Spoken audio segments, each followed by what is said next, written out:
Достар, сәлем. Біздің YouTube арнамызда үй алу бойынша, оның жолдары бойынша үлкен үгіт насихат түсіндірме жұмыстарын бастап кеттік. Бізбен бірге болыңыздар, және бізбен бірге үй алыңыздар, бізбен бірге үлкен шаңырақ құрыңыздар, отау құрыңыздар. Ең бастысы, бізбен бірге өзіңіздің қаржылық сауаттылығыңызды арттыра беріңіздер. Біздің арнамызға жазылыңыздар, қоңыраушаны басып қойыңыздар. Бізде көптеген жаңа видеолар, жаңа кеңестер, ақылдар, өте пайдалы ақпараттар шығады. Сондықтан олардың барлығынан құр қалмаңыздар, қапы қалмаңыздар, былайша айтқанда. Сондықтан біздің барлық жаңалықтарымызбен таныс болып отырыңыздар. Бүгін біз ипотека, оның ішінде ипотеканың хиті, барлық азаматтар кеңінен қолданып жүрген, кеңінен пайдаланып, өздерінің үй жағдайын жақсартып жүрген бағдарлама, баспана хит бағдарламасы бойынша әңгіме дүкен құрамыз. Баспана хит жеке тоқталуды қажет ететін бағдарлама. Оның өз қыр-сыры бар, және ол былайша айтқанда сізге қолданыста болған, кез келген өзіңіздің таңдаған аудандарында үй алуға мүмкіндік беретін, өзіңіз таңдаған квадратура, өзіңіз таңдаған этаж, кез келген өзіңіз таңдаған, былайша айтқанда жөндеу жұмыстар, ремонтпен таңдауға мүмкіндік беретін бірден бір ипотекалық бағдарлама. Сондықтан әрине бұл бағдарлама туралы кеңірек айту керек, таныстыру керек. Сонымен баспана хит ипотекалық бағдарламасы 2018 жылдың күзінде пайда болды. Баспана хит ипотекалық бағдарламасын 7-20-25 ипотекалық бағдарламасы іске қосқаннан кейін, одан кейін азаматтардың біраз наразылығы туғаннан кейін, жаңағы неге бізге қолданыста болған пәтерлерді алуға мүмкіндік бермейсіздер деген біраз ұсыныстар болғаннан кейін, бірден бағдарламаның операторлар іске қосса.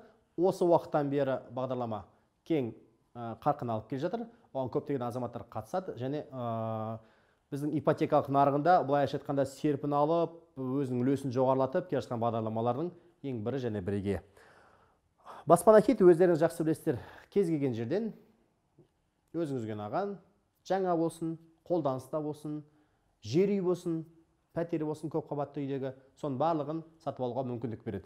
Сондықтан біз осы бағдарламаның барлық құпияларына, шарттарына толықтай үңілейік. Бүгіннен бастап қандай банк береді? Осы сұрақ көп қойылады. 7-20-25 бағдарламасына қандай банктер қатысады? Сол банктер баспана хит бағдарламасы бойынша да ипотекалық кредит береді. Оларды енді тоқталып айтсақ, Центр кредит банкі, Сбербанк, Халық банк, АТФ банк, Форте банк, РБК, Жусан банк және Еуразиялық банк. Осы банктың кез келгеніне барып, сіз ипотекаңызды ала аласыз. Баспана хиттің шарттары 7-20-25 бағдарламасына ұқсай ма? Жоқ. Кішкене өзгеше. Себебі баспана хит қанша айтқанмен ол нарықтық бағдарлама, оның шарттары кішкене нарықтық болады. Соған қарамастан басқа коммерческий деп айтаймыз, коммерциялық ипотекалық бағдарламаға қарағанда баспана хит анағұрлым тиімді, анағұрлым арзан. Шекті мерзімі 15 жыл. Ипотеканың шекті мерзімі баспана хит бағдарламасы бойынша 15 жыл, ал алғашқы жарнасы 20%-дан бастап. Енді 20% алғашқы жарнаға бәріміз үйреніп қалдық. 7-20-25 бағдарламасында да осындай. Алғашқы пайызды сіз 20% немесе одан да көп мөлшерде төлей аласыз, өзіңіз білесіз. Мүмкін сізде қаржының жартысы бар шығар, онда жартысын бересіз. Мүмкін сізде одан да көп бар шығар. Басын көбірек берсеңіз, кейін төлеу сізге өзіңізге жеңіл болады. Сондықтан әрине алғашқы жарнаны көбірек берген қаржылық жағынан алғанда тиімді. 15 жыл шекті мерзім. Бұл шекті мерзім деген не? Ол тек қана 15 жыл ғана беріледі деген сөз емес. 15 жылдан асып кетпеу керек, бірақ 14 болсын, 13 болсын, 10 болсын, 5 болсын, тіпті 1 жылға алатындар бар. 1 жылға да алуға болады баспана хит бағдарламасы бойынша ипотекалық несиені. Сондықтан 15 жыл шекті мерзімі көрсеткен, осы мерзімнен аспайсыз. Енді үй алу тәртібі туралы нақты қадамдарын айтайық. Себебі ол бізге өте қажет ақпарат. Негізгі принципі 7-20-25 бағдарламасына ұқсайды. Бірақ біздің үйіміздің нысаны бөлек, және ең ерекшелетіні біздің пайыздық мөлшерлемеміз бөлек. Пайыздық мөлшерлеме баспана хит бағдарламасының бір айырмашылығы, ол өзгеріп тұрады. Ол ұлттық банктың базалық ставкасына байланысты. Қазір ұлттық банктың базалық ставкасы 9%. Баспана хит бағдарламасының жылдық ставкасы ұлттық банктың базалық ставкасына ылғи 1,75% қосылып отырады. Сондықтан сіз өзіңіз ақ есептей аласыз. Баспана кредиттің бүгінгі күнге қарағанда ставкасы қандай деген сұраққа сіз базалық ставканы аласыз, оған 1,75% қосасыз.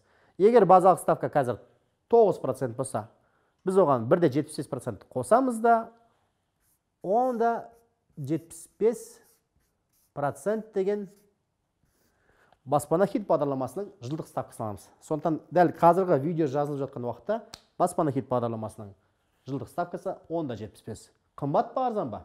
Өзіңіз қараңыздар. Әрине 7-25 бағдарламасына қарағанда қымбатырақ болып көрінер. Бірақ оның есесіне сізге кез келген жерден қолданыста болған үйді алуға мүмкіндік беріледі. Тек қана пәтер емес, сонымен қатар жер үйді алуға мүмкіндік беріледі. Сондықтан үй алу тәртібін біз жаңа талқылаймыз дедік. Үйді қалай аламыз? Ең бірінші үйді таңдаймыз, іздейміз, нарықтан іздейміз. Бүкіл жарнамалар жаңа бізде ірі сайттары бар. Крыша.kz, Homester.kz, Quarters.kz. Бәрін қарап, қолданыста болған үйлерді, жаңа үйлерді өзіңіз білесіз, іздейсіз. Іздеп, шамамен өзіңізге ұнайтын пәтер тапқаннан кейін, сіз банкке барып, ол шамадағы сізге сома беріле ма, соны анықтайсыз. Банк егер ол соманы сізге бере аламын десе, үй сатушымен, ол жеке тұлға болуы мүмкін, немесе ол құрылыс компаниясы болуы мүмкін, немесе ол тіпті риэлторлық фирма болуы мүмкін. Олармен брон бойынша келісесіз. Арғай барлық алгоритмдері 7-20-25 бағдарламасына ұқсайды. Сіз келісесіз де, одан кейін ол үйге сіз бағалаушы, тәуелсіз бағалаушы компанияны шақырасыз. Бағалаушы акцияны жасатасыз. Сол құжатты алып банкке барып, қалған құжаттарды, банк сұраған құжаттарды өткізесіз. Ол да банктың ішкі талаптарына байланысты, бірақ негізі сіздің табысыңызға қарайды. Баспана кредит бағдарламасында тағы бір мен айта кететін үлкен ерекшелік, сіздің атыңызда үй болмау керек деген ешқандай шектеу жоқ.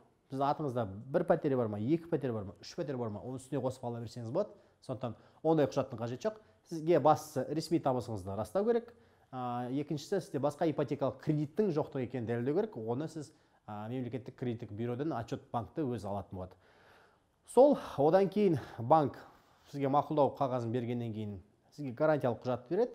Сол гарантиялық құжатпен барып сатушымен келісім жаңа сату келісім шарт жасаңыз да, оны нотариалдық түрде растаудан өткізіңіз. Одан кейін банкке барып тапсырып, банкте сіз қарыз алу шартын жасап, жаңағы ай сайынғы төлейтін графигіңізді жасатасыз. Одан кейін жаңа үйді сіз кепілге қоясыз. Кепілге қойғаннан кейін сіз ол кепіл шартын мемлекеттік тіркеуден өткізесіз. Банктың қарыз шартында мемлекеттік тіркеуден өткізесіз. Одан кейін банк сізге үй сатып жатқан азаматқа ақшаның аударғанын күтесіз. Ақша аударып түскеннен кейін сатушы сізге үйдің кілтін қолыңызға береді. Үйіңізге көшесіз. Қарапайым осы жолдар арқылы сіздер өзіңіз үй жағдайыңызды жақсартасыз, немесе үйлі боласыз. Барлығы баспана кредит бағдарламасының арқасында жүзеге асады. Достар, баспана кредит бағдарламасының өзінің калькуляторы бар. Оны біз осы видеоның астындағы сипатта сілтеме қылып салып қоямыз. Баспана кредит бағдарламасы, баспана кредит KZ деген сайты бар. Сол сайттан сіз егер мысалы 20 миллион теңгеге үй алсам, айына қанша төлеймін? Немесе 10 миллионға үй алсам, айына қанша төлеймін? Қалай мерзімге алсам, мен жаңағы ай сайынға төлейтін төлемдерім қалай өзгереді? Алғашқы жарнаны қалай қою керек? Бәрін есептеп, қарап, жылжытып, өзіңізге қолайлы ай сайынға төлейтін төлемге жеткізіп, қарап аласыз. Сондықтан сіз өзіңіз осы шешімді қабылдай аласыз. Достар, бүгін біз баспана кредит бағдарламасы бойынша енді сіздердің көптеген көкейде жүрген сұрақтарыңызға жауап бердік деп ойлаймыз. Әлде жауап бере беретін боламыз. Достар, сіздерге назар аударып тыңдағандарыңызға үлкен рахмет. Біз сіздермен қоштаспаймыз, біз сіздермен бірге боламыз.